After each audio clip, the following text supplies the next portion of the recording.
Hey everybody, this is a quick video in case you have an iBox Spectrum portable radio and you need to do a hard reset to the factory default settings on it. Now there's kind of one of two reasons you're going to want to do this. The first one is troubleshooting. If this radio is not getting a signal or not working or not connecting to your device or anything like that, or it seems to be not responding, a hard reset can fix a lot of these issues. Now you're going to need to set everything up again, all your presets, language, time, everything like that, because everything will be wiped to its out-of-the-box settings.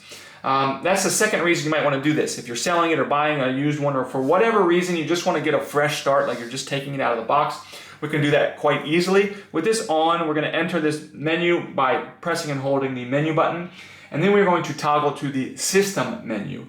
We'll hit enter to enter the system menu, and then we're going to toggle from the system menu. We'll toggle down to factory reset. We will hit enter once we get to factory reset, and then it's going to come up with factory reset question mark, no, yes. We'll need to toggle over to the yes, and then hit the enter button one more time to confirm it. At that point, everything will be reset on this device to its out-of-the-box settings.